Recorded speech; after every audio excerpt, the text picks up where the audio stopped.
The COB is brought to you by Pepperstone, trusted by traders in over 160 countries. From Barangaroo Studios, here's what you need to know about the day in business and finance. Well, hello, it's Nadine and Juliet here with you on a Thursday afternoon, the 20th of June. Indeed, and yes, you're Nadine, I'm Juliet Sarli. Nadine Blaney. Don't have to read what is happening here today? I don't know, but before we came on air, we were talking about our outfits. We were, and because I promise you, loyal viewers of ausbiz, there was no plan to match this GYG IPO in terms of our color schemes today. I don't know if it's like subliminally impacted our fashion choices today, but I was just doing a little bit of, scrolling through as you do, and thought, oh my gosh, we're wearing yellow and black. And well, what happened was that Guzman y Gomez went very much in the green. I mean, there'd been this call from Morningstar. It was very overvalued. They thought $15. It opened at $30, which was $8 above the IPO offer of $22. So very healthy appetite. And it just shows you that Aussies are really kind of, they love a punt on an IPO, but they're really sort of crying out for new listings too. You could say starving for new listings. Yes, starving indeed. Hey, let's just take a look at the market, because other than the GYG float, look, it was a bit lackluster out there today. You've got to say, I've got the CIBO Australia index closing down flat. Bit of a dip there around 130, but picked itself up off the mat by 3. And we've got still some trade going through the S&P ASX 200, but it's off by 1/10%. Yeah, and we're on BOE watch, of course, with the Bank of England policy decision tonight, and also the Swiss National Bank and Norges Bank. And this all comes at a very interesting time when you've already seen the ECB, the BOC cut, the RBA saying they are definitely on hold this week, and everybody waiting to see what happens next with the Fed. So always an exciting and interesting time when we're looking at all these central bank decisions. Okay, so key themes if you're just taking shorthand, and you can find a lot of interviews on our website, ausbiz.com.au, about all of these. Healthy appetite for GYG, just sideways trade throughout the day today. We'll get into some of the sectors in a moment. And yes, the BOE likely to keep rates on hold ahead of the election there, which is being held on July 4th. That's right, Independence Day in the US, the UK election day. And okay, let's have a look, because as we mentioned, GYG came out and had a stellar run. But looking at some of the other quick service restaurant stocks, Domino's had, a slight gain today. Collins Foods down by 1/10%. Interesting, because a lot of people have said, look at how many locations, look at the money that Domino's brings in comparison to GYG. Look at the share price after all those years that Domino's has been listed. I also thought it was interesting to see that Guzman y Gomez hasn't expanded into New Zealand yet. I don't know why. I was just assuming that they would have had a location there. But yeah, big plans for here in Australia. Obviously big plans for the US and Canada, although they're going slow. I think they only plan to open 3 additional restaurants in the Chicago area in 2025. So this is, right now, you're buying into hopes of this really big growth for Guzman y Gomez. All right, well, from burritos to what happens if you have too many, let's have a look at the healthcare stocks. There was quite a bit of weakness in the likes of Cochlear today, down almost 5%, Ramsay Health as well, Ansell and Sonic Healthcare, though, to the upside. Let's see where else we're looking. The uranium yellow cake, lots of headlines being generated about the coalition's nuclear plan, whether or not that ever comes to fruition. Remains to be seen clearly. We just heard a great interview that you did earlier on with the Australian Nuclear Association. So lots of water to go under the bridge, but just interesting to me that the conversation is opening up here in Australia. Yeah, absolutely. And a quick look on gold stocks as well, because we did actually see the precious metal edge higher in after hours trade. Of course, Wall Street was closed, but in electronic trade, Evolution down a little today. Regis Resources, De Grey Mining, Northern Star and Newmont having a good day. Yeah, we've had the energy names under pressure as well. Let's go, though, to Jimmy Jang from Macro Capital to see what caught his eye. Jimmy, nice to see you're not wearing a shade of yellow today. What do you make of that IPO? No, sorry, I didn't get the memo, so I didn't press the occasion, so apologies. Obviously, a bit of a slow day compared to what we've seen in the IPO sector. I guess the probability of that rate hike in the RBA's August meeting that rose from the 10 to 15% could have been the main factor of increasing the investors' fear. But as you guys have mentioned, a significant event on the ASX with the debut of Guzman and Gomez, opening at $30, which is about, as you said, $8 above its listing price. So what we are kind of really expecting from the Mexican-themed restaurant successful debut could really be the signal of a revival of the Australian IPO market, which obviously has been stagnated since the end of COVID-19 pandemic. So when we participated in this IPO, there was a couple of concerns that was largely in line with the market. One of them being the high valuation, with GYG valuation at around 32.5 times the financial year 25 EBITDA, contrasts sharply with the competitors like Collins Foods, as you mentioned, 5.1 times, and Domino's Pizza at 10.1. And also those financial concerns is something that we were a bit wary of as well. But we ultimately made a decision to participate in this IPO with the company's ambitious goals, including expanding those its 885 store Australian network to about 1,000 stores over the next 2 decades. And in the short term, GYG plans to add 30 stores by the end of financial year 25, boosting revenue from that estimated $339.7 million this year to about $428.2 million, representing a growth rate of around 37.6%. And this isn't just a forecast. We've seen this quite consistent with the GYG's previous history, with those global network sales increasing from $101 million in the financial year 15 to $759 million in financial year 23, which is a compound annual growth rate of around 29%. So the forecast sales is expected to rise about $954.4 million in the financial year 24, and for the financial year 25, $1.14 billion,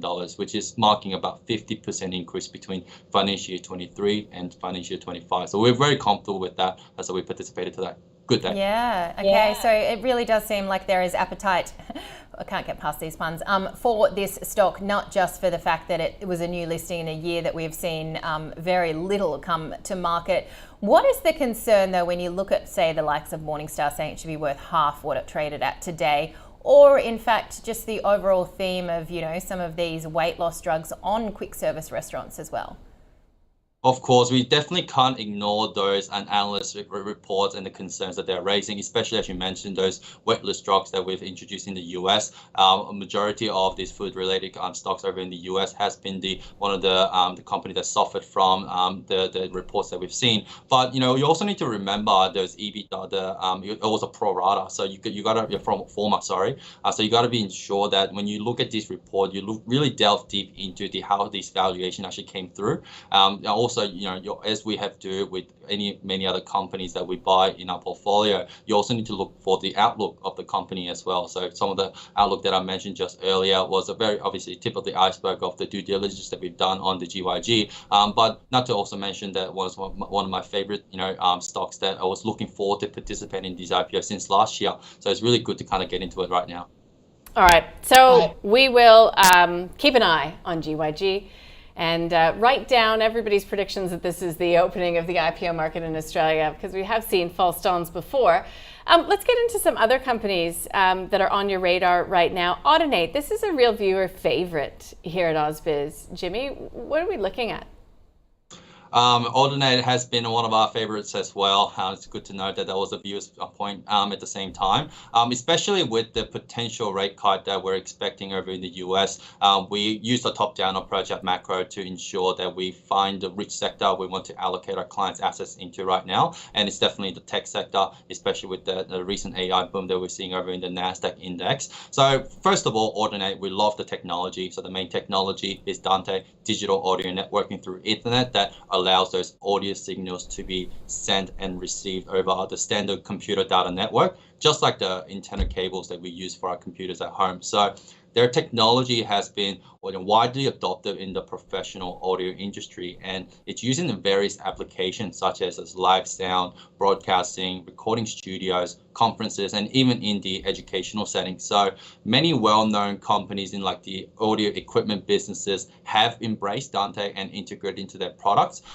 Most importantly, the financial, as we always emphasize, in February this year, they released the first half financial year 24 results, which we note the following key highlights, which was the revenue increased about 47.7% in the first half of 23 to about 46.6 mil. Gross profit around 21.8, up 50.1% with a gross margin of 71.8, and their EBITDA around $10.1 million, which is up 137% from the first half of 23 that we've seen. And most importantly, as I mentioned with the Guzman and Gomez, the outlook for the remainder for Audinate for financial year 24 remains very consistent with the statements made at the release of the financial year 23 results, which stated the expectation for Audinate to double their revenue in the medium term and anticipates achieving this in the financial 24. So it has been the favorite of ours. We slowly allocated into the Audinate very recently, about 2 weeks ago, especially with the stock price being down close to about 40% from that all-time high. It's a no-brainer for us to get into it. So it was a good buy for us.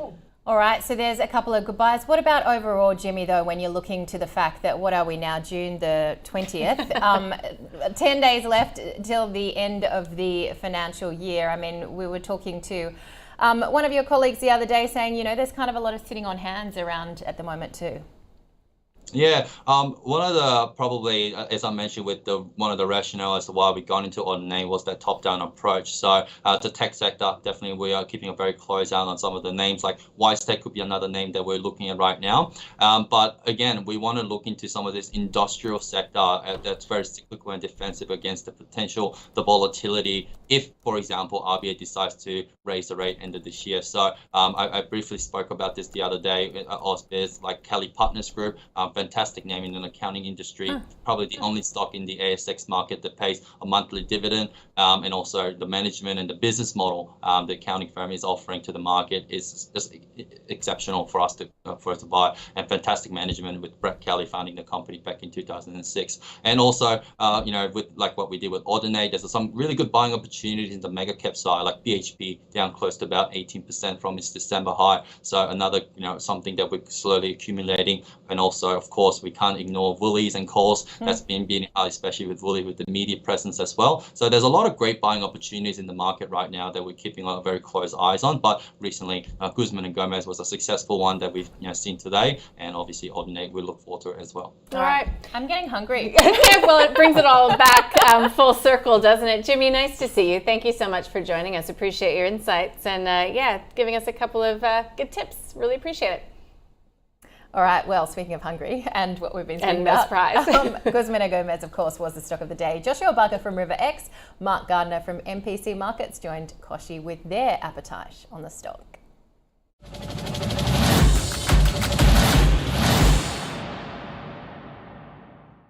So it probably does well in the short term, and then it's got a lot to live up to in the next 6 to 12 months.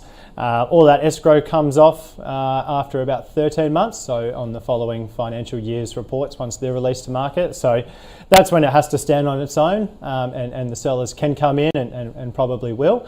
So I think you're going to get euphoria for the next maybe month or so, and then the stock has to live up to those really high expectations, which are astronomical. Okay, so all right, would you be buying at these levels? Question one. No.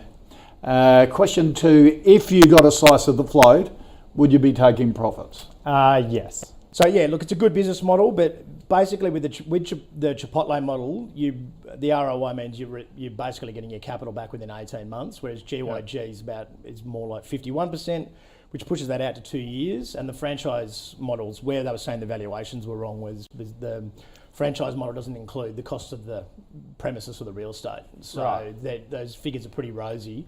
But that's not uncommon for an IPO to put in rosy numbers. So yeah, I'd be taking some profits for sure now, and maybe just sell half and run half, with a trailing stop.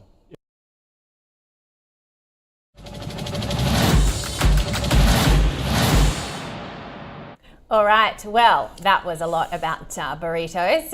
Let's have a look at actually the leaders and laggards, I think. The Helia Group, of course, was in focus yesterday. You were making a really interesting point, though, about this. Yeah, so the share price was down by more than 20% yesterday. So, making up some of that lost ground. I did note today, though, that we do have Macquarie out with a broker note saying that it could be a buying opportunity as the CBA tender goes through. So it was on the call yesterday. You can take a listen to what my guests had to say then. Not quite so positive as Macquarie, but there you go. That's what makes the market. And then Juliet, Strike Energy, Judah Bank, Regis Resources, Gold Road, no news with these companies. No, but interesting that there was quite a lot of buying in the smaller end of the gold town in particular. Have a look at some of the laggards in the market today. I mean, Red 5 had an update yesterday. Shares lower today, down 8.4%. We mentioned some of the healthcare stocks coming under pressure as well. James Hardie, I think there was a broker move on that too, Citi potentially. It was down 2% today. And of course, we mentioned those moves in uranium as well. Deep Yellow off 2%. Yeah, James Hardie, keep an ear out. It's held its AGM. Or will be holding its AGM tonight. It's a little bit difficult sometimes with James Hardie because, of its real sort of skew towards the United States, and it reports quarterlies there as well, so it's off by 2%. Let's get across what's on overnight. So U.S. markets, small to mid-cap space. There you go, Demerix. We forgot talked about that one a lot. I know. I don't have a lot to add here today, though. Let's see what the laggards are doing and where they're coming from. 4D Medical on the list there, AV Jennings, and FBR down by 6%. All right, so a lot of policy meetings overnight. We mentioned the Bank of England, Swiss National Bank, Norges Bank. We've got US jobless claims and May housing starts and a couple of earnings as well. Yeah, okay. So we will be on our toes tomorrow morning to digest all of that as US markets come back to life. As I mentioned, we do have US futures, the S&P 500 NASDAQ futures looking positive at this time. Tomorrow here, it's a Friday. Indeed. And we've got Judo Bank June PMI. Warren Hogan is going to join us, the chief economist, to discuss that. And rates, no doubt. And rates, of course. Over in Japan, CPI and PPI as well. And CSR trades ex-dividend, paying shareholders 12 cents, 100% fully franked. We actually said goodbye to CSR on the boards today. So it's been taken over by that French company. And so we've got GYG. Hello. Goodbye, CSR. New, old, whatever you want to think of it. But they still get their dividend, right? Oh, yeah. Yeah, of course. Yeah. We're not wrong. No, okay. We're never wrong for long, even if we are. All right, well, enjoy your evening. Maybe there's a burrito in your future. Pretty flat on the market there. It's been an interesting day. I'm just going to have a quick look to see, just, if you listen to this in podcast form, we really appreciate it. We'd love it if you could give us a review. You can usually do so via the show notes on your podcast platform. Yet no news coming from the BOE just yet. We're about approaching 4:30 here in Sydney on this Thursday afternoon. Lots to talk about tomorrow morning. We hope you can join us. We're live from 9:45. See you then.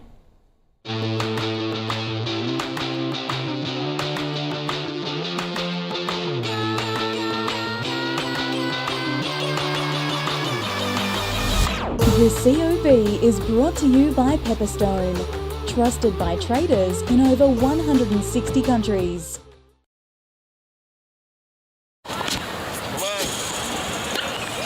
Gil. Oh, hey, Ken. Here we go. You still trading? Pepperstone. Trusted in over 160 countries. You? Well, I'm still with... I don't think anyone trusts them. No, I'm fine with it. Just like I'm fine with my trusty coach. 1980s John McEnroe. Pathetic! Horrible! 1980s, huh? So, really temperamental? Keeps me on my toes. Awful! It's a bit intense. Be better! Still fine with it. Use your racket!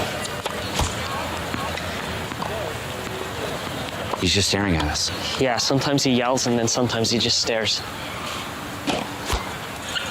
Is he aiming for your face, Gil? He's fine with it! Yeah, he's definitely trying to hit you. Fine with it. Don't be fine with it. Switch to Pepperstone, trusted by traders in over 160 countries. Come on, you cannot be serious! Don't do that. Ow.